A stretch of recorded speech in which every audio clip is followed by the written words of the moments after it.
membeli topi? Topi dibuat dengan kreatif. Bertemu kembali dengan kami di DD1 Pemali dalam acara Diseminasi Budaya Positif. Assalamualaikum warahmatullahi wabarakatuh. Yang terhormat Ibu Kepala Sekolah UPTD SDN 1 Pemali, Ibu Ciani, beserta rekan guru, ibu-ibu UPTD SDN 1 Pemali yang saya banggakan. Marilah bersama-sama kita lafalkan basmalah. Bismillahirrahmanirrahim. Selanjutnya kita akan laksanakan untuk memulai kegiatan ini agar lebih lancar ke depannya. Kita berdoa terlebih dahulu. Berdoa di dalam hati menurut keyakinan dan kepercayaan masing-masing. Berdoa dimulai.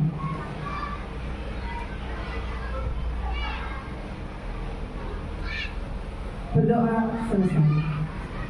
Selanjutnya kita dengarkan sambutan dari Ibu Kepala Sekolah UPTD SDN 1 Pemali kepada Ibu Ciani. Kami persilakan. Assalamualaikum warahmatullahi wabarakatuh. Selamat pagi Bapak pengadaan Ibu guru yang ada di UPTD SDN 1 Pemali. Pertama-tama, saya mengucapkan kehadiran Allah atas kita atas kesempatan dan nikmatnya yang sudah diberikan kepada kita semua, sehingga kita bisa menghadiri kegiatan diseminasi budaya positif rekan kita para CDP angkatan 11 ya, untuk pendidikan bergerak. Kemudian selalu berserta salam sampai kita akan kepada Nabi kita Muhammad SAW. Semoga kita termasuk orang-orang yang istiqomah untuk beliau yang menghormati. Pertama ini saya ucapkan yang saya banggakan dan saya sayangi rekan-rekan guru yang menjadi sasarannya kalau guru penggerak angkatan 11 dalam pendidikan guru penggerak.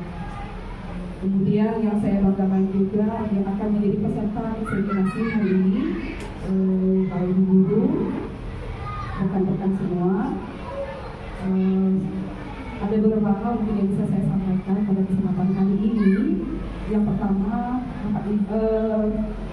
ibu-ibu semua mungkin sudah sering ya mendengar kalimat budaya positif.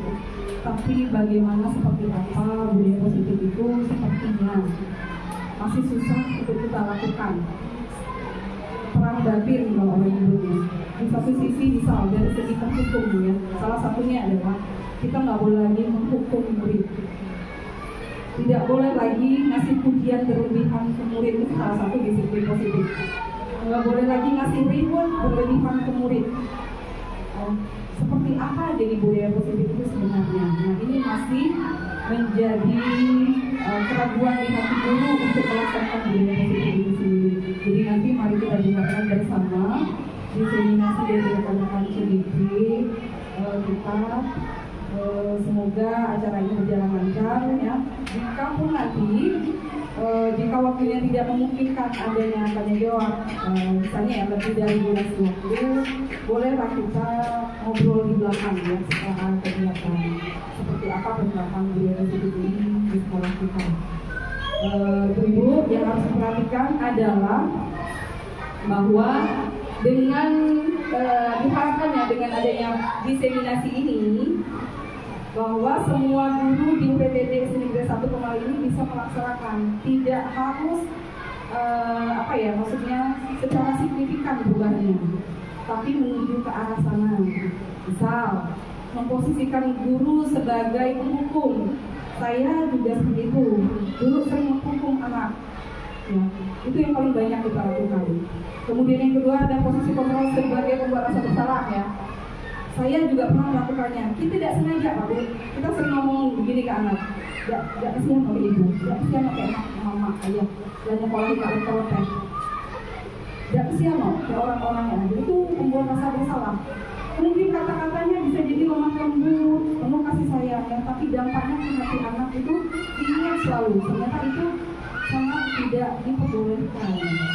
Jadi anak-anak itu dimotivasi untuk melakukan sesuatu yang positif tapi dengan cara-cara yang positif juga. Nah, nanti Bapak Ibu kita semua akan mendengarkan seperti apa paparan dari 4 CGP ini.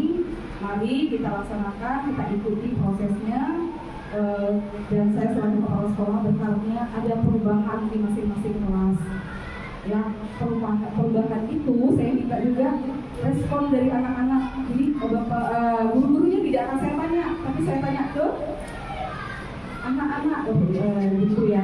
Saya akan tanya itu ke anak-anak. Masih sering nggak ibu hukum? Marah-marahnya seperti apa di kelas?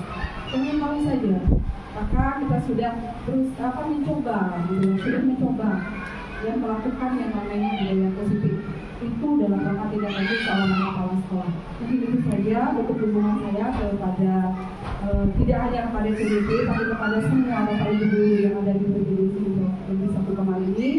Saya ingin usaha yang Bapak Ibu lakukan di sekolah ini itu tidak sekedar teori dan ada manfaatnya. Itu yang saya ingin.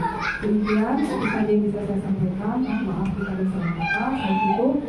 Wassalamualaikum warahmatullahi wabarakatuh.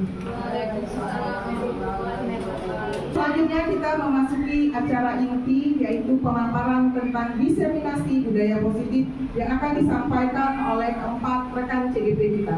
Yang pertama tentang disiplin positif akan disampaikan oleh Ibu Rita Agustina, yang mana Ibu Rita Agustina ini merupakan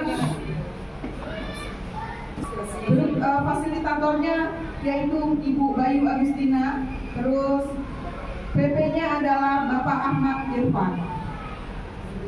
Selanjutnya motivasi perilaku manusia akan disampaikan oleh Ibu Rizky Megalia Agustina. Fasil Bapak Teddy Adiana, terus pengajar praktiknya adalah Bapak Dery Nodianto. Keyakinan kelas akan disampaikan oleh CGP kita Ibu Suheriana. Fasilitator Bapak Ali Nurekan. Pengajar praktik Ibu Fitri Rahadi. Selanjutnya 5 posisi kontrol guru segitiga restitusi akan disampaikan oleh Ibu Yuli Fitriasari. Fasilitator Bapak Eko Januar Wibowo. Pengajar praktik Ibu Isa. Ibu guru hebat. Selanjutnya untuk yang pertama akan disampaikan oleh Ibu Rita Agustina tentang disiplin positif. Pada Ibu Rita, kami persilakan. Dari atas kesempatan yang disampaikan kepada saya. Tujuan kami yang pertama, kemudian melanjutkan sekolah impian kami, bagaimana suasana sekolahnya, bagaimana sikap gurunya, bagaimana tutur kata gurunya, bagaimana guru bersikap kepada murid-muridnya, bagaimana sikap murid-muridnya, bagaimana mereka saling berinteraksi terhadap Anda sebagai pimpinan sekolah dan terhadap guru-guru yang lain. Seperti dibayangkan,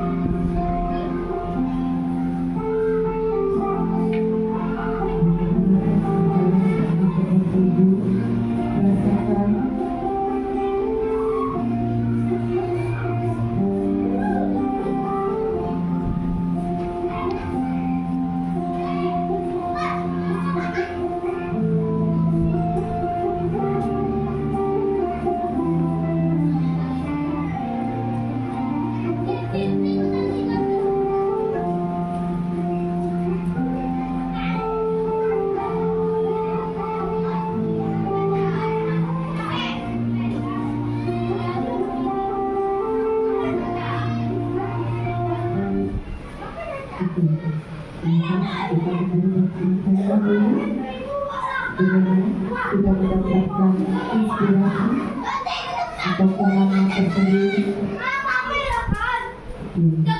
Kemudian ya, kita masuk konsep, kita membutuhkan tentang budaya positif.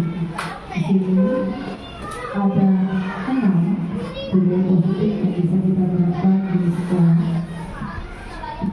disiplin positif dan nilai-nilai cita-cita universal kebutuhan dasar manusia, posisi kontrol diri, integrasi perilaku manusia, keyakinan kelas dan segitiga restitusi. Saya sebagai pemimpin dan anggota pimpinan akan menyampaikan tentang disiplin positif dan nilai-nilai cita-cita universal. Ini ada percobaan tersebut. Coba buka. Anda adalah A. Tugas Anda adalah mengepalkan salah satu tangan. Coba Anda bayangkan bahwa Anda menyimpan sesuatu yang sangat berharga di dalam kepala tangan Anda. Anda perlu menjaga benda tersebut sekuat tenaga Anda. Karena begitu pentingnya untuk kehidupan Anda. Tugas B Anda adalah mencoba dengan segala cara untuk membuka kepala tangan Anda.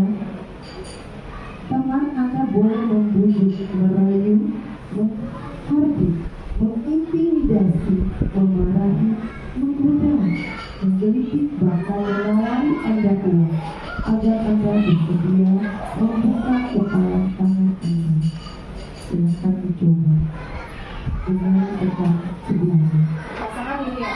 Iya, berpasangan. Boleh dengan cara membunuh, boleh dengan cara menghardik, boleh dengan cara mengintimidasi, boleh menggoda. Apa yang harus Anda lakukan? Apakah dengan mudah Anda membukanya atau tetap kedirian Anda? Boleh dikat nggak? Kemudian ada di tangan Bapak, Ibu, Saudara apakah pasti dengan pendirian ataukah dengan mudah melakukannya?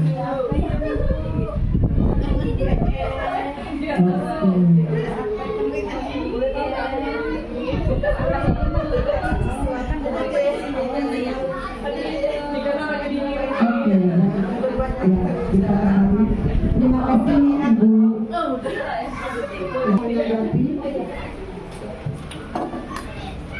Terima kasih Ibu Rita. Rekan saya tadi ketika uji coba membuka telapak tangan, seolah-olah kita menggenggam benda yang berharga milik kita, itu adalah ibu sendiri. Dan ketika proses itu saya yang menggenggam tangan tidak membuka. Genggaman tangan sudah dirayu, dibelai oleh istri, tapi saya tetap kekeh menggenggam tangan saya.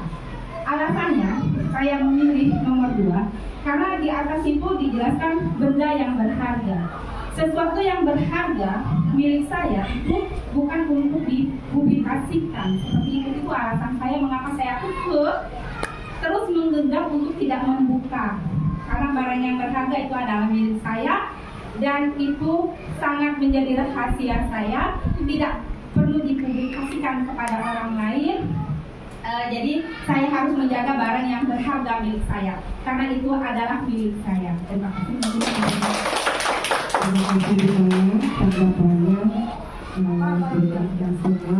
Atas waktu yang diberikan, di sini saya akan menanggapi. Tadi kami berdua dengan Ibu Ciani, jadi saya mempunyai satu yang sangat berharga sekali di tangan saya ini, dan tadi Ibu Ciani mencoba untuk merayu saya untuk membukanya dengan segala cara dia merayu saya sehingga saya masih terbuka. Nah, ibu tadi sebenarnya yang di genggaman saya itu memang sangat berharga. Itu tadi adalah masa depan anak saya, keluarga saya. Nah, tadi saya setelah dirayu-rayu sama Bu Ciani tadi saya membuka. Kenapa? Bukan berarti itu tidak berharga bagi saya, tapi itu sangat berharga. Cuma di sini saya berpikir masa depan anak itu tidak bisa hanya saya yang untuk menggapai masa depan anak itu tidak bisa dari saya sendiri. tapi saya juga harus melihat lingkungan yang lain di situ. Jadi tanpa adanya bantuan dari lingkungan sekitar, kalau tidak ada bantuan itu tidak akan tercapai, tidak akan bisa diraih. Saya berpikirnya seperti itu, Ibu. Jadi tadi setelah dirayu-rayu sama Bu Ciani, terus saya juga berpikir di situ ada hal baik yang saya peroleh dari yang ditawarkan itu. Apa salahnya saya membuka diri seperti itu? Terima kasih. Yang pernah disampaikan oleh Dr. William Oliver dalam kontrol teori. Yang pertama, ilusi kontrol guru mengontrol murid. Pada dasarnya, kita tidak bisa memaksakan murid untuk berbuat sesuatu jikalau murid itu memilih untuk tidak melakukannya. Walaupun tampaknya guru sedang mengontrol perilaku murid tersebut, hal demikian terjadi karena murid sedang mengizinkan diri mereka untuk dikontrol. Saat itu, bentuk kontrol guru menjadi kebutuhan dasar yang dipilih oleh murid tersebut. Teori kontrol menyatakan bahwa semua perilaku memiliki tujuan, bahkan terhadap perilaku yang tidak disukai. Selanjutnya, ilusi bahwa semua penguatan positif efektif dan bermanfaat. Maksudnya di sini adalah bentuk kontrol segala usaha untuk mempengaruhi agar mengulangi suatu perilaku tertentu adalah usaha untuk mengontrol murid tersebut. Dalam jangka waktu tertentu, kemungkinan murid tersebut akan menyadari dan mencoba untuk menolak bujukan kita, atau bisa terjadi murid tersebut menjadi tergantung pada pendapat guru untuk berusaha. Ini mungkin biasa kita lakukan, terutama pada guru-guru yang suka memberi penghargaan. Sebenarnya satu sisi penghargaan itu baik, namun di sisi lain kalau kita terus-menerus melakukan itu akan menjadi ajang untuk siswa hanya ingin dihargai, baru dia akan melakukan hal tersebut. Selanjutnya, ilusi bahwa kritik ada membuat orang merasa bersalah dapat menguatkan karakter. Menggunakan kritik atau rasa bersalah untuk mengontrol murid menuju pada identitas gagal. Mereka belajar untuk merasa buruk tentang diri mereka. Mereka mengembangkan dialog diri yang negatif. Kadang sulit bagi guru untuk mengidentifikasi bahwa mereka sedang melakukan perilaku ini, karena seringkali guru cukup menggunakan suara halus untuk menyampaikan pesan negatif. Selanjutnya, ilusi bahwa orang dewasa memiliki hak untuk memaksa. Banyak orang dewasa yang percaya bahwa mereka memiliki tanggung jawab untuk membuat murid berbuat hal-hal tertentu. Apapun yang dilakukan dapat diterima selama ada sebuah kemajuan berdasarkan sebuah pengukuran kinerja. Pada saat itu pula, orang dewasa akan menyadari bahwa perilaku memaksa tidaklah sangat efektif untuk jangka panjang. Bukanlah dimaknai menjadi sesuatu yang dilakukan seseorang pada orang lain untuk mendapatkan kepatuhan. Kita cenderung menunjukkan kata disiplin itu ketidaknyamanan. Nah, di sini makna kata disiplin mengarah kepada disiplin positif. Bagaimana kita menciptakan hidup yang merdeka? Syarat utamanya harus ada disiplin yang kuat. Disiplin dimaksud di sini ada disiplin diri yang memiliki motivasi internal. Artinya di dalam diri siswa itu harus muncul budaya positif, muncul jiwa tergerak untuk melakukan hal-hal yang positif. Nah, itu tugas kita bagaimana mengarahkan mereka untuk tergerak hatinya melakukan kegiatan untuk budaya positif ini.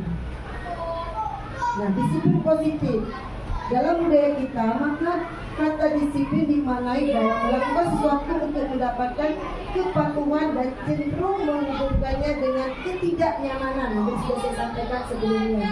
Di sini sebagai pendidik tujuan kita adalah menciptakan siswa yang memiliki disiplin diri sehingga mereka bisa berperilaku dengan mengacu nilai-nilai kebajikan universal dan memiliki motivasi intrinsik bukan ekstrinsik. Ini yang saya sampaikan sebelumnya. Dan di anak itu sendiri bukan dari kita gurunya. Dengan disiplin positif merupakan salah satu cara penerapan disiplin yang bertujuan menumbuhkan kesadaran dan memperdayakan anak untuk melakukan sesuatu tanpa ancaman maupun hukuman.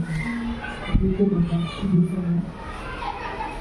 Nah, ini nilai-nilai kebajikan ini besar. Saja nilai-nilai kebajikan yang disepakati bersama nanti akan disampaikan oleh rekan saya tentang keyakinan kelas. Nah, ini berkaitan dengan itu. Lepas dari suku bangsa, agama, bahasa maupun latar belakangnya, nilai-nilai ini merupakan fondasi kita berperilaku. Nilai-nilai kebajikan adalah sifat-sifat positif manusia yang merupakan tujuan mulia yang ingin dicapai setiap individu. Contoh nilai-nilai universal, kebajikan universal itu akan tertuang dalam profil pelajar Pancasila. Pelajar sepanjang hayat yang memiliki kompetensi global dan berperilaku sesuai dengan nilai-nilai Pancasila. Apa saja itu? Beriman, bertakwa kepada Tuhan Yang Maha Esa dan berakhlak mulia, kreatif, gotong royong, berkebinekaan global, bernalar kritis dan mandiri. Nah, ini diagram identitas gunung es, ya, yang tampak di luar itu hanya sedikit Bapak Ibu di alam sadar anak. Ya, ini adalah perilaku mereka yang tampak. Nah, yang tidak tampak di alam bawah sadar. Nah, ini potensi-potensi anak berbentuk budaya positif yang perlu kita keluarkan. Kita gali dari mereka. Bagaimana mereka pola pikir, kepercayaan, nilai yang ada dalam diri siswa tersebut. Ini berkaitan dengan budaya positif dan nilai-nilai universal. Sekian dari saya, kepada Vina, ucapkan terima kasih. Terus selanjutnya saya serahkan kepada moderator Ibu Leni. Terima kasih Ibu Rita. Baik teman-teman, tadi itu adalah pemaparan dari Ibu Rita. Rizky Megalia akan menyampaikan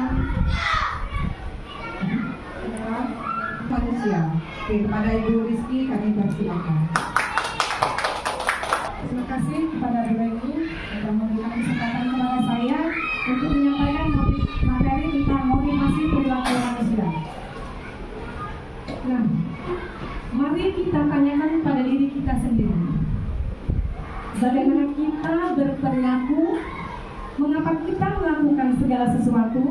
Apakah kita melakukan sesuatu karena adanya dorongan dari lingkungan atau ada dorongan dari yang lain? Terkadang kita melakukan sesuatu karena kita ingin menghindari dari rasa sakit atau ketidaknyamanan. Terkadang kita juga melakukan sesuatu untuk mendapatkan apa yang kita mau. Nah, kaitannya tadi dengan kebutuhan dasar manusia. Kebutuhan dasar manusia dapat diartikan sebagai unsur yang diperlukan manusia untuk mempertahankan keseimbangan psikologis dan psikologisnya. Pemenuhan kebutuhan dasar akan sangat mempengaruhi tindakan dan perilaku manusia. Dalam dunia pendidikan, konsep kebutuhan dasar manusia digunakan untuk menyusun pembelajaran yang berpihak pada murid hingga menganalisis penyebab dari pelanggaran atau perbuatan yang tidak terpuji. Nah, di sini ada motivasi perilaku manusia dikaitkan dengan 5 kebutuhan dasar manusia. Dari 5 kebutuhan dasar manusia ini, yang pertama itu ada kebutuhan untuk bertahan hidup, yang kedua kebutuhan untuk diterima, yang ketiga kebebasan, yang keempat kesenangan, dan yang 5 kekuasaan. Nah, akan saya ulas satu persatu. Kebutuhan dasar untuk bertahan hidup. Kebutuhan bertahan hidup adalah segala sesuatu yang sangat penting untuk dipenuhi karena berkaitan dengan kelangsungan hidup seseorang. Kebutuhan ini bersifat psikologis seperti makan, minum, dan bernafas. Nah, itu adalah kebutuhan untuk bertahan hidup. Kalau tidak melakukan kebutuhan ini, maka hidupnya tidak akan bertahan. Selanjutnya yang kedua, kebutuhan kasih sayang dan rasa diterima. Pemenuhan akan kasih sayang dan rasa diterima sangat penting dalam perkembangan karakter seseorang. Anak yang merasa dicintai dan diterima oleh orang-orang di sekitarnya tumbuh sebagai pribadi yang percaya diri dan mempunyai empati. Di sekolah, Kebutuhan kasih sayang dan rasa diterima dapat dipenuhi dengan menerapkan sistem AMOM. Dengan sistem ini, guru berperan sebagai pamong yang bertugas membimbing, mengayomi, dan mengarahkan peserta didik sesuai dengan kodratnya masing-masing. Selanjutnya yang ketiga, kebutuhan akan kebebasan. Ada dua kategori kebebasan. Di sini kebebasan dari rasa sakit dan kebebasan untuk memilih. Kebebasan dari rasa sakit mencakup segala hal yang dapat membuat peserta didik menderita secara fisik maupun psikologis. Sementara kebebasan memilih berkaitan dengan kemampuan peserta didik dalam menentukan jalan hidupnya sendiri, termasuk memilih pembelajaran dan karir di masa depan. 4. Kebutuhan akan kesenangan. Kebutuhan akan kesenangan adalah segala sesuatu yang diperlukan untuk merasa bahagia. Di sekolah, kebutuhan ini penting untuk dipenuhi agar tujuan pembelajaran tercapai. Pemenuhan kebutuhan kesenangan dapat diterapkan dengan menciptakan pembelajaran yang menyenangkan. Nah, apabila pembelajaran kita di kelas itu sangat menyenangkan, gurunya juga menyenangkan, suasana belajar menyenangkan, maka kebutuhan akan kesenangannya terpenuhi. Selanjutnya, kebutuhan akan kekuasaan. Kebutuhan akan kekuasaan berkaitan dengan harga diri anak murid. Kebutuhan ini mencakup perasaan bernilai, kompeten, dan terampil. Guru dapat memenuhi kebutuhan ini dengan memberikan pujian dan hadiah kepada siswa saat mencapai prestasi atau melakukan hal-hal baik. Tetapi pemberian hadiah dan pujian ini tidak boleh berlebihan, nanti akan berakibat kepada penyalahgunaan. Nah, di sini saya menampilkan contoh kasus. Ada sebuah kasus di mana kasus ini saya ambil di sebuah TK. Nah, pada kasus ini, Bimo ini seorang anak PKB, selalu berlari keluar kelas menuju jalan raya di depan sekolahnya yang ramai dengan kendaraan. Tingkahnya membuat guru berani bingung dan seringkali lari mengejarnya. Ada beberapa kemungkinan jawaban yang diberikan Bimo. Nah, dari kasus ini mungkin ada dari 5 kebutuhan hidup tadi yang tidak terpenuhi, sehingga anak ini melakukan sebuah tindakan. Nah, identifikasi kebutuhan yang ingin dipenuhi oleh Bimo jika Bimo seperti ini. Nah, waktu dikejar, Bimonya bilang, aku senang main kejar-kejaran dengan ibu guru, seru, bilang gitu. Terus ibu kejar aku, karena ibu guru sayang aku. Kalau ibunya nggak ngejar, dia berpikir ibunya nggak akan sayang. Selanjutnya, aku hebat kan, bisa bikin ibu guru ngejar aku. Dia merasa hebat karena gurunya bisa ngejar. Terus aku bosan belajar mewarnai terus di dalam kelas. Nah, ada kebutuhan dasar yang tidak terpenuhi di sini. Nah, dari pernyataan-pernyataan Bimo dapat disimpulkan bahwa dia mungkin memiliki beberapa kebutuhan dasar yang tidak sepenuhnya terpenuhi di dalam lingkungan kelas. Mungkin dia merasa tidak nyaman, mungkin merasa pembelajarannya kurang menyenangkan. Terus termasuk kebutuhan akan hiburan, perhatian, pengakuan, dan variasi. Mungkin anak-anak juga butuh hiburan, karena kalau belajar terus mungkin mereka akan bosan. Terus memahami kebutuhan-kebutuhan ini bisa membantu guru dan orang tua dalam merancang pendekatan yang lebih baik untuk mendukung perkembangan Bimo, termasuk menciptakan lingkungan belajar yang lebih menarik dan memberikan perhatian yang cukup kepada anak-anak dengan cara positif dan memahami. Nah, motivasi perilaku manusia itu mendorong timbul pada diri seseorang secara sadar atau tidak sadar untuk melakukan suatu tindakan dengan tujuan tertentu. Yang ini, untuk menghindari ketidaknyaman dan hukuman. Untuk menghindarinya, murid melakukan disiplin karena dia takut dihukum, bukan dari diri dia sendiri, ini dari unsur dari luar. Karena dia takut dihukum, makanya dia melakukan disiplin diri. Selanjutnya, mendapatkan imbalan atau penghargaan dari orang lain. Murid melakukan disiplin diri karena ingin mendapatkan imbalan. Imbalannya berupa dengan kata-kata pujian yang berlebihan. Jadi dia melakukan itu bukan dari dirinya. Aku udah datang, aku udah cepat, karena aku pengen mendapatkan hadiah atau imbalan dari gurunya. Yang ketiga, menghargai nilai kebajikan diri sendiri. Murid melakukan disiplin karena sadar dan nilai kebajikan dirinya ini merupakan motivasi intrinsik. Nah, ini yang dari dalam dirinya sendiri. Selanjutnya, konsep disiplin dengan identitas gagal. Nah, konsep disiplin ini tadi kita memberikan hukuman yang identitas gagal ya. Yang pertama hukuman. Hukuman bersifat tidak terencana atau tiba-tiba. Anak atau murid tidak tahu apa yang akan terjadi dan tidak dilibatkan. Hukuman bersifat satu arah dari pihak guru yang memberikan, dan murid hanya menerima tanpa melalui kesepakatan atau pengarahan dari pihak guru, baik sebelum atau sesudahnya. Hukuman yang diberikan bisa berupa fisik maupun psikis murid. Anak disakiti oleh suatu perbuatan atau kata-kata. Ini adalah bentuk hukuman. Hukuman itu tidak rencana, ya, langsung spontan. Nah, terus di hukuman ini akibatnya akan menyakitkan. Dia merasa tidak nyaman, murid merasa takut, terkesan memaksa, murid menyembunyikan kesalahan, murid menjadi rendah diri.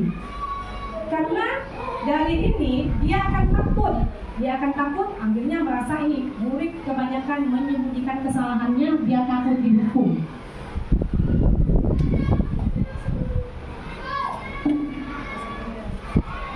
Penghargaan adalah tindakan atau insentif yang diberikan untuk memperkuat atau mendorong perilaku yang diinginkan. Penghargaan diberikan sebagai respons positif terhadap perilaku yang baik atau pencapaian tertentu dengan tujuan untuk mendorong anak atau individu terus melakukan perilaku tersebut. Nah, ini akibatnya itu tidak ada efek, merusak hubungan. Ini tadi ada sifat iri, terus mematikan kreativitas, menghukum dengan sistem ranking, dan merampas hak menghargai dirinya. Konsep disiplin dengan identitas sukses ini ada konsekuensi. Konsekuensi ini sudah terencana atau sudah disepakati, sudah dibahas dan disetujui oleh murid dan guru. Umumnya bentuk-bentuk konsekuensi dibuat oleh pihak guru atau pihak sekolah, dan murid sudah mengetahui sebelumnya konsekuensi yang akan diterima bila ada pelanggaran. Pada konsekuensi, murid tetap dibuat tidak nyaman untuk jangka waktu yang pendek. Jadi kalau bedanya antara konsekuensi dengan hukuman, kalau hukuman tadi dia langsung spontan, murid tidak tahu, pokoknya spontan. Hukuman yang kita berikan juga spontan pastinya. Nah, kalau konsekuensinya misalnya ada yang tidak membuat PR. Kalau konsekuensi jika tidak membuat PR ada akibatnya, sudah ada. Nah, di sini akibatnya penguatan jangka pendek, perlu monitoring berkelanjutan, stimulus respon, murid menghormati peraturan, kehilangan waktu untuk merenung kesalahan. Nah, selanjutnya konsep disiplin dengan identitas sukses yang kedua itu adalah restitusi. Restitusi adalah proses menciptakan kondisi bagi murid untuk memperbaiki kesalahan mereka sehingga bisa kembali pada kelompoknya dengan karakter yang lebih kuat. Di sini, murid bertanggung jawab untuk perilakunya, fokus pada pemecahan masalah jangka panjang. Murid menghormati dirinya dan orang lain sebagai teori kontrol, diri sendiri memegang kontrol. Murid bersemangat memperbaiki kesalahan.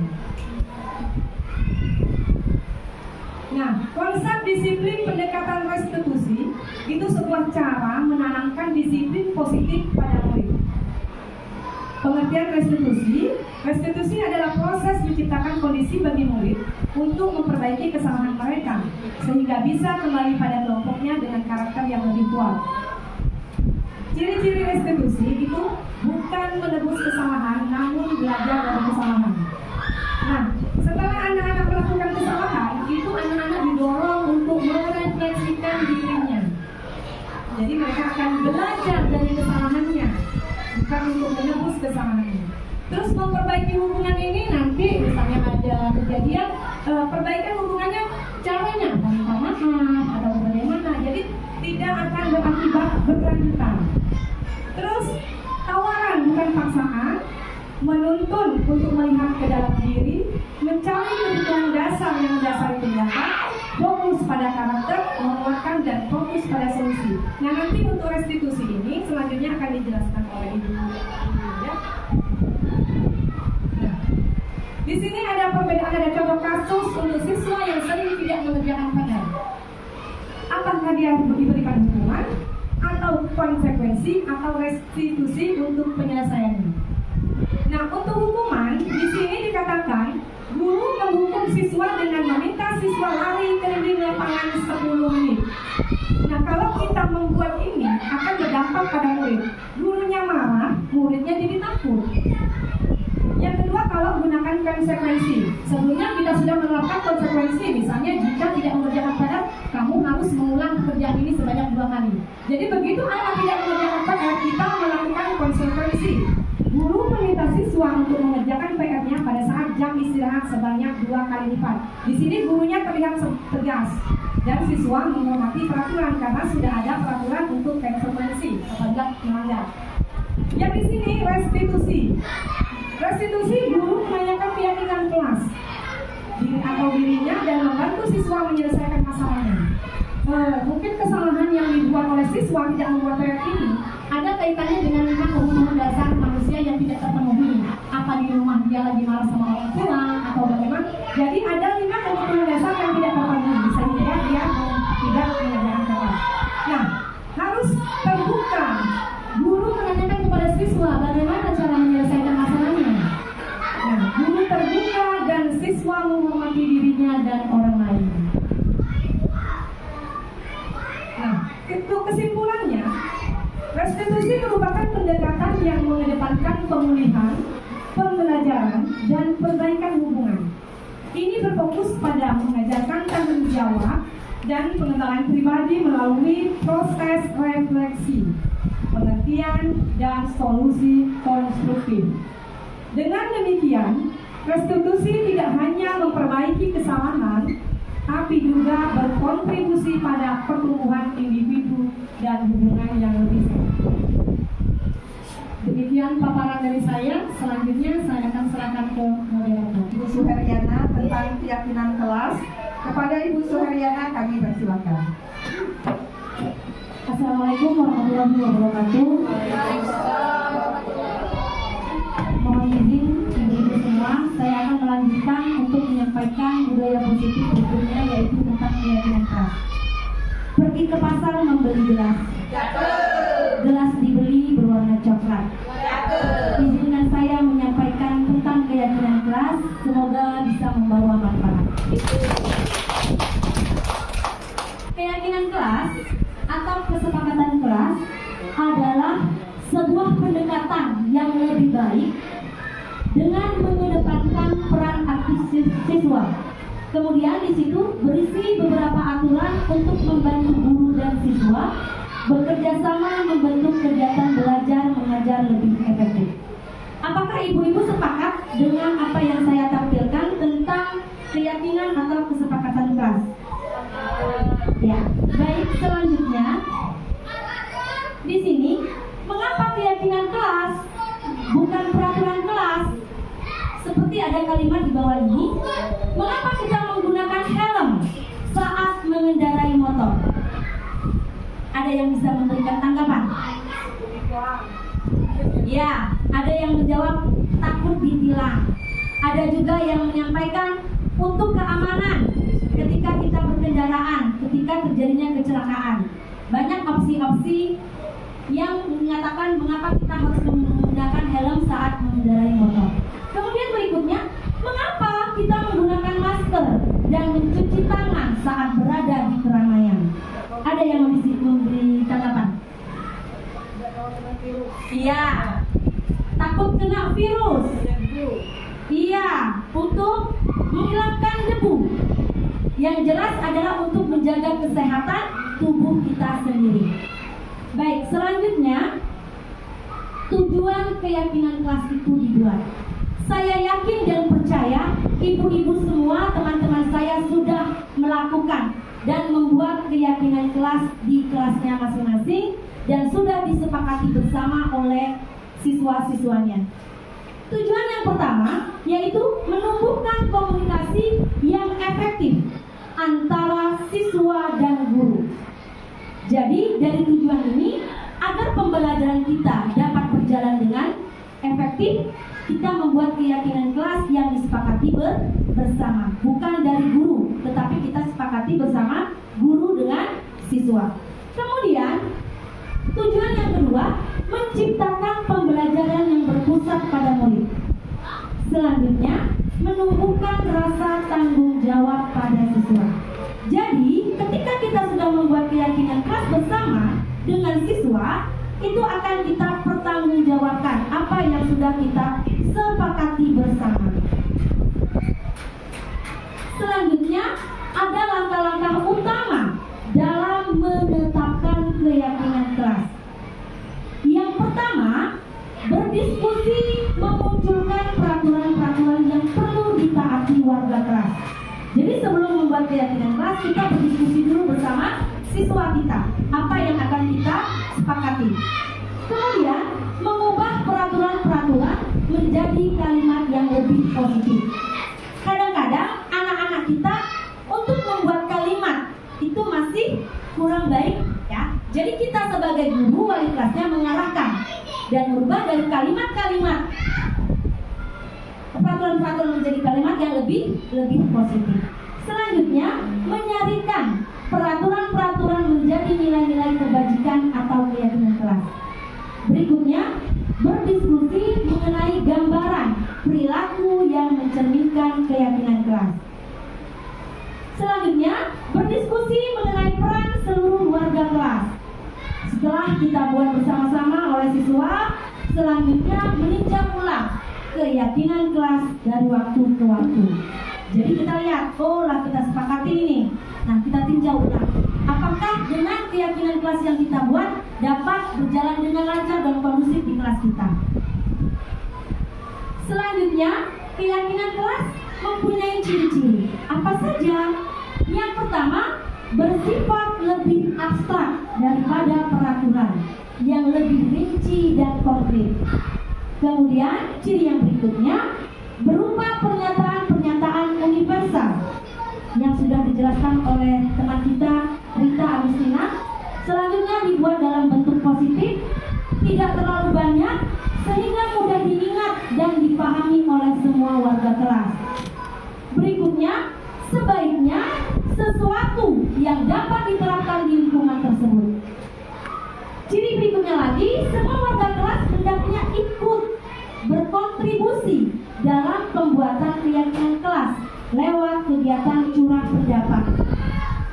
Bersedia meninjau kembali keyakinan kelas dari waktu ke waktu. Jadi seperti saya sampaikan tadi, bahwa keyakinan kelas itu bukan guru, tetapi kita bersama-sama membahas bersama siswa apa yang akan menjadi keyakinan kelas kita di dalam kelas. Nanti ada video dari kelas kami dalam membuat keyakinan kelas. Selanjutnya, keyakinan kelas. Berikan tanggapan atas pernyataan berikut dengan menentukan keyakinan kelas atau nilai kebajikan. Di sini ada berapa kalimat? Kita sama-sama tentukan. Ini merupakan keyakinan kelas atau nilai kebajikan. Yang pertama, kembalikan barang ke tempatnya. Keyakinan kelas atau nilai kebajikan? Ya, kami kunci ya dulu ya. Keyakinan. Oke. Kemudian dilarang mengganggu orang lain. Dilarang mengganggu orang lain. Kira-kira hadir di sekolah 15 menit sebelum pembelajaran dimulai. Keyakinan. Oke. Dilarang melakukan kekerasan. Kebajikan. Oke, lanjut. Dilarang menggunakan narkoba. Kebajikan. Selanjutnya, bergantian atau menunggu giliran. Oke, sekarang kita lihat. Ya, yang pertama tadi, kembalikan barang ke tempatnya. Di sini bertanggung jawab. Ya. Selanjutnya, dilarang mengganggu orang lain. Saling menghormati. Hadir di sekolah 15 menit sebelum pembelajaran dimulai. Di sini menghormati orang lain dan komitmen. Kemudian dilarang melakukan kekerasan, keamanan dan saling menghormati. Selanjutnya kalimat berikutnya dilarang menggunakan narkoba, merupakan kesehatan. Kalimat berikutnya bergantian atau menunggu giliran, menghormati orang lain dan berempati. Itu ya teman-teman ya. Baik, selanjutnya ini adalah proses kegiatan membuat keyakinan kelas di kelas 5A kelas saya sendiri. Di sini saya bagi post-it kepada anak-anak. Di situ mereka saya bimbing untuk mengeluarkan pendapat. Apa yang ingin mereka capai di dalam kelasnya, apa yang ingin mereka lakukan, sepakati bersama. Di sini anak-anak nanti akan bergiliran menempel di papan tulis yang sudah kami tempel dengan karton.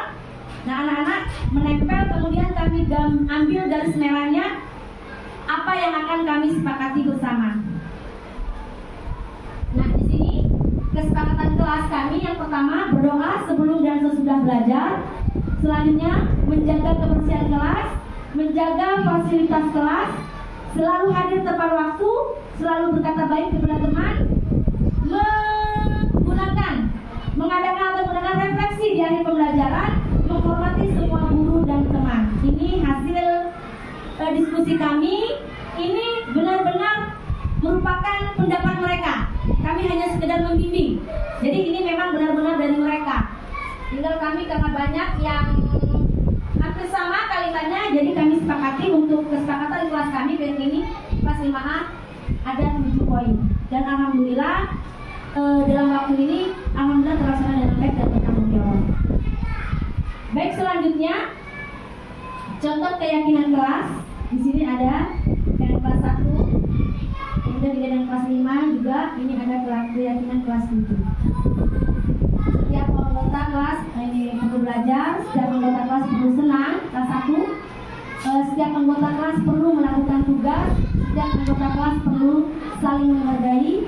Kemudian setiap anggota kelas perlu merasa aman. Ini yang di kelas 1. Kemudian di kelas 5 selalu bersikap positif. Banyak sekali ya bersikap positif.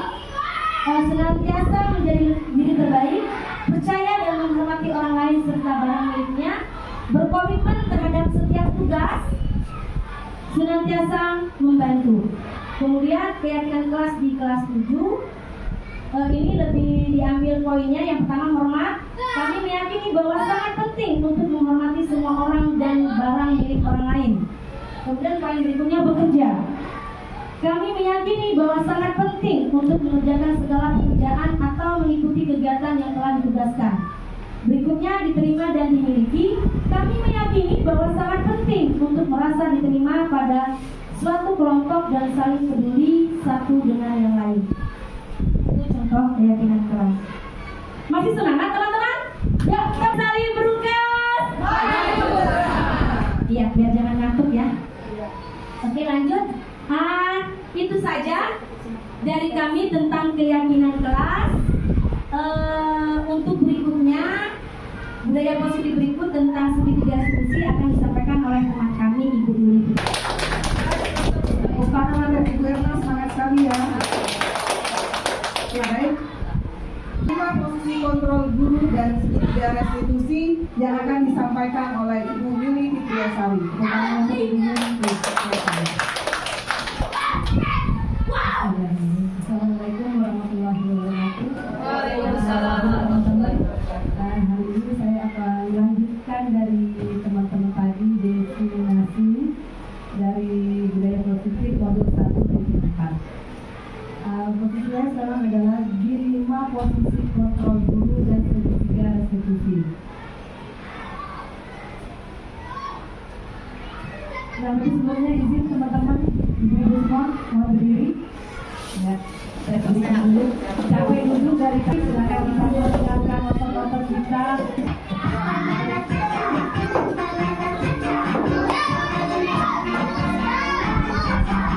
Ayo, teman-teman, ayo semuanya.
Yang pertama adalah sebagai penghukum, yang kedua pembuat rasa bersalah, yang ketiga sebagai teman, yang keempat pemantau, dan yang terakhir adalah sebagai manajer.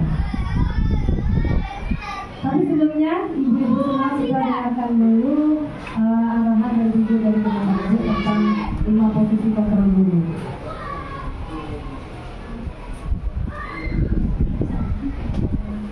Sangat bahagia ibu dan bapak guru hebat dalam penerapan disiplin positif restitusi.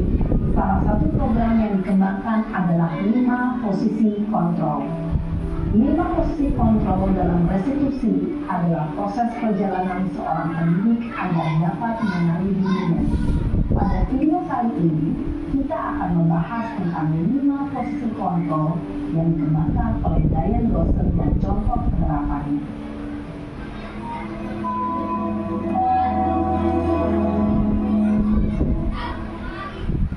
5 posisi kontrol itu adalah 1. Posisi penghukum, 2. Posisi pembuat merasa bersalah, 3. Posisi teman, 4. Posisi pemantau atau monitor, dan 5. Posisi manajer. Untuk lebih memahami 5 posisi tersebut, mari kita saksikan kasus ini yang menggambarkan 2 posisi sekolah dan melihat bagaimana 5 posisi kontrol dalam menghadapi masalah tersebut.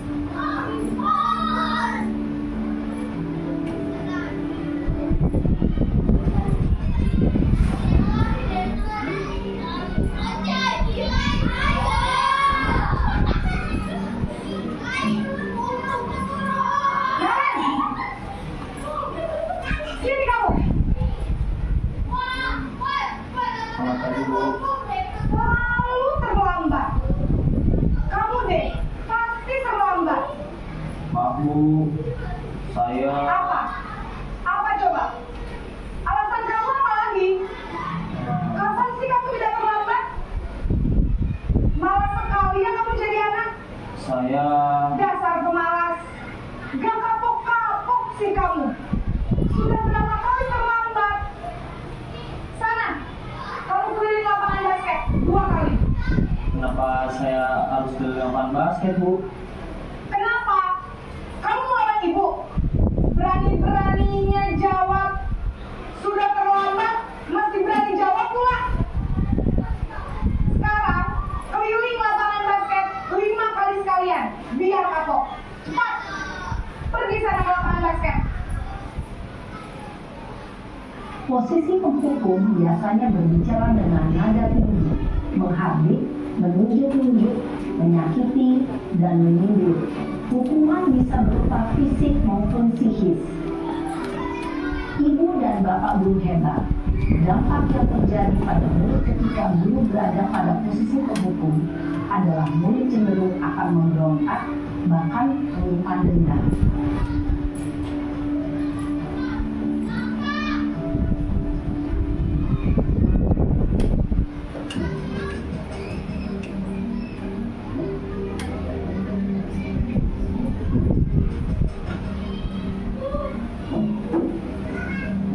Naren!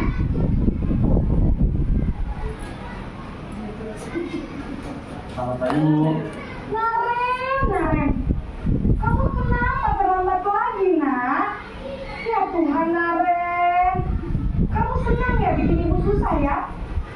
Kalau kamu terlambat lagi, nanti ibu yang ditegur bapak kepala sekolah, nak. Disangka ibu tidak bisa membina kamu. Duh, gimana ini? Maaf, Bu. Duh, Gusti Naren. Kamu suka ya kalau ibu tegur bapak kepala sekolah? Terus, sekarang ibu harus tulis apa ini di buku absen? Ini kamu sudah sering terlambat loh. Ibu harus apa coba? Maaf, Bu. Maaf sekali. Ya sudah, lain kali jangan bikin ibu susah lagi anak ya. Ibu tidak akan kuat lagi kalau kamu begini terus. Bisa jantungan kalau ibu tegur bapak kepala sekolah. Sana cepat kelas. Maaf ya, Bu. Maaf sekali. Posisi pembuat rasa bersalah berbicara dengan nada tenang, cenderung lembut. Namun kata-kata yang diutarakan membuat murid merasa menjadi orang yang gagal, memandang buruk dirinya sendiri, merasa tidak berharga, dan tidak sanggup membahagiakan orang lain.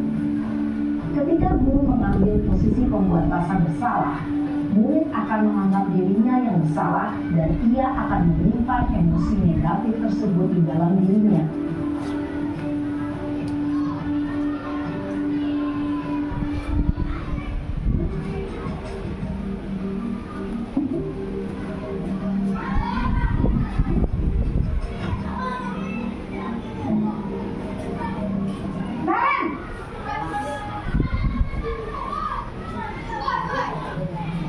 Selamat pagi Bu. Wah, sudah jam berapa ini nak? Terlambat lagi ya sayang.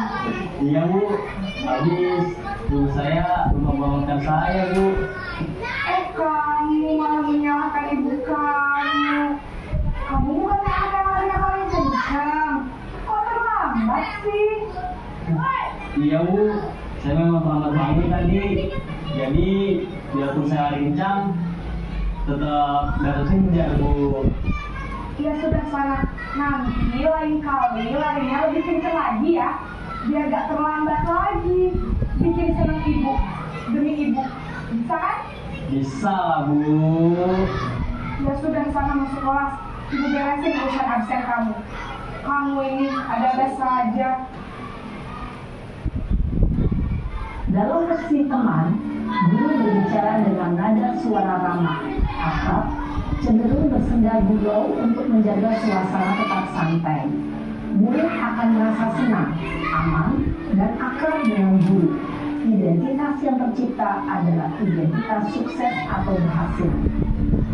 Namun, perlu diingat, karena ini masih dorongan eksternal, maka ada faktor ketergantungan dari murid kepada orang tertentu. Di sini, guru absennya, sehingga di lain waktu, murid bisa berperilaku baik, namun hanya kepada orang-orang tertentu saja.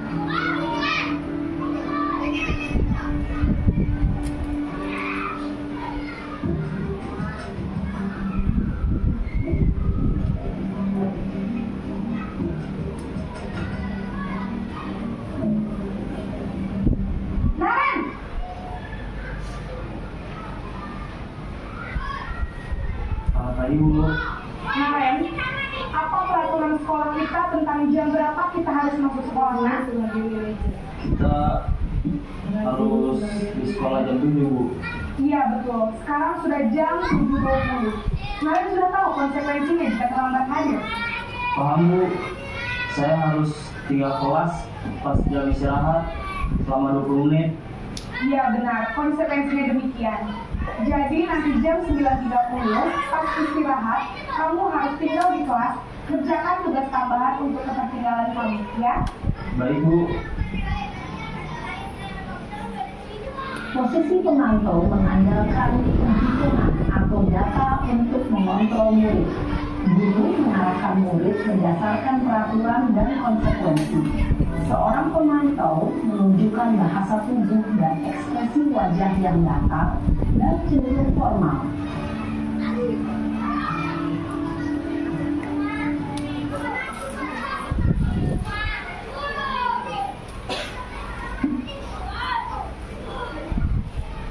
Setelah kita menonton video tersebut, bisa kita simpulkan adalah yang pertama adalah penghukum. Penghukum adalah seorang penghukum bisa menggunakan hukuman fisik maupun verbal. Orang-orang yang menjalankan posisi penghukum selalu mengatakan kami selalu saja salah, atau berdiri di depan kelas. Nah, Ibu Yufa, pernah nggak kita di posisi ini? Nah, saya pun juga merasa pernah di posisi sebagai penghukum. Mudah-mudahan nanti kita untuk pembelajaran kita tidak lagi sebagai penghukum. Yang kedua adalah membuat orang lain merasa bersalah.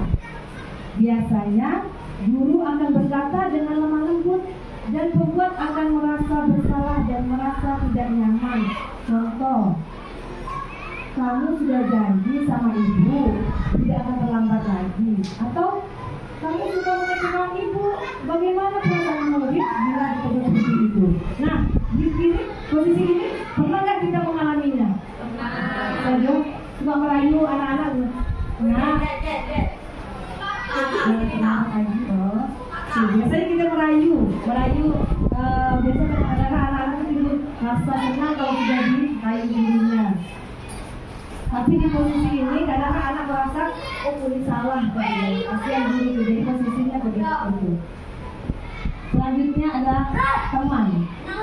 Guru pada posisi ini tidak akan menyakiti murid, namun akan tetap berusaha mengontrol murid melalui persuasi atau bujukan halus. Biasanya posisi ini ada kedekatan yang terjadi antara guru dan peserta didik. Contoh, ayo bantu demi ibu ya, atau ayo ingat tidak bantu ibu selama ini. Nah, pernahkah kita posisi ini teman-teman, ibu atau ibu sebagai teman? Nah, pernah semua ya. Lanjut. Nah, yang terakhir adalah sebagai pemantau atau monitor. Memonitor berarti mengawasi. Pada saat kita mengawasi, sebagai guru kita bertanggung jawab atas perilaku orang-orang yang kita awasi dan bisa memisahkan hubungan pribadi antara guru dan peserta didik. Contohnya, peraturan apa atau apa yang telah kamu lakukan. Nah, ini bisa kita lakukan dengan menggunakan stiker atau catatan sebagai bukti atas perilaku seseorang. Di sini kita sebagai monitor, tentu saja kita kalau ada anak-anak yang terlambat bisa kita fasilitasi.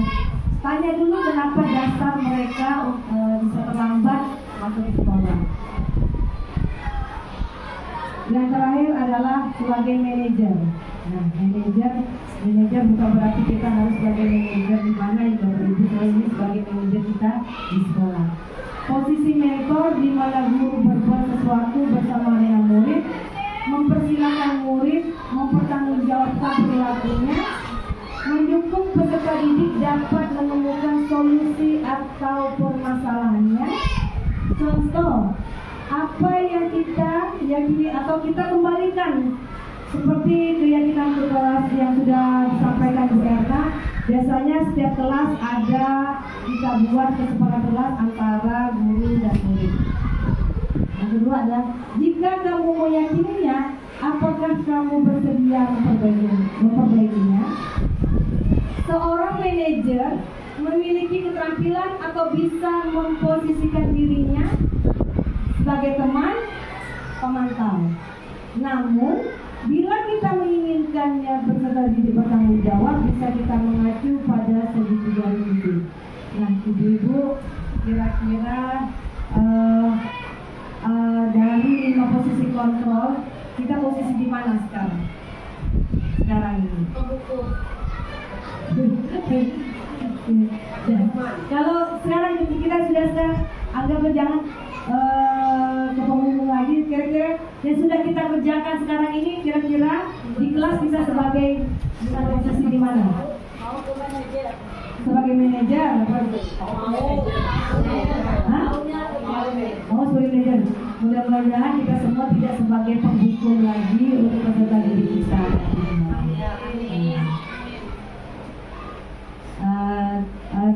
Ini adalah kita setelah dari manajer, kita akan menggunakan segitiga diskusi. Yang pertama adalah menstabilitaskan identitas. Kita semua akan melakukan semua hal terbaik yang bisa dilakukan. Yang kedua adalah validasi tindakan yang salah. Semua perilaku memiliki alasan. Jadi kita tanya dulu alasannya kenapa. Terus yang terakhir adalah menanyakan keyakinan. Kita semua memiliki motivasi internal, artinya kita tanya dulu nantinya pas kenapa dia terlambat. Jadi kita gunakan segitiga restitusi.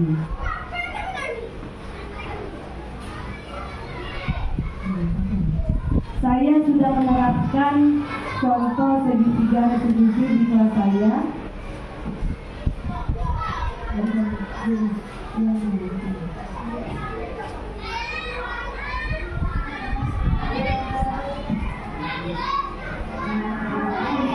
lakukan dengan cara saja dalam menggunakan segitiga eksekusi.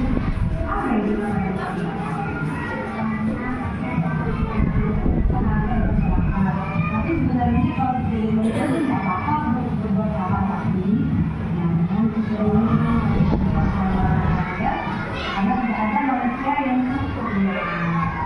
Nah, itu soal kita pertama itu yang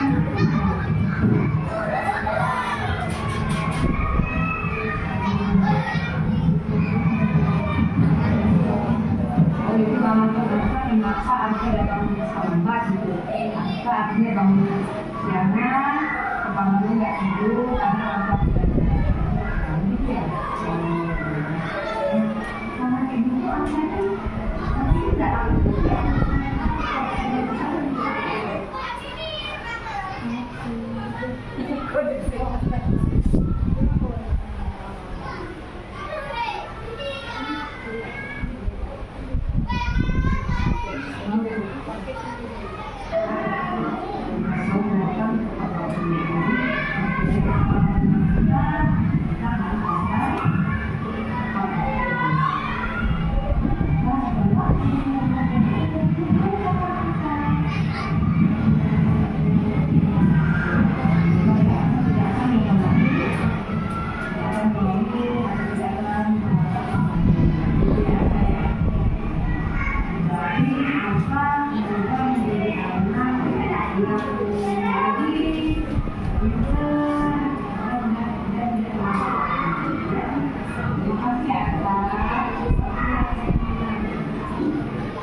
Ibu-ibu, ini yang sudah saya lakukan di kelas saya menggunakan segitiga eksekusi.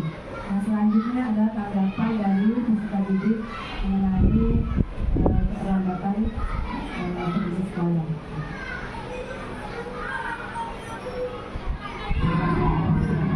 Assalamualaikum warahmatullahi wabarakatuh. Saya Asa. Setelah berbicara dengan ibu guru, Asa berjanji tidak akan datang terlambat lagi. Seperti pakaian kelas, wajib datang tepat waktu. Terima kasih.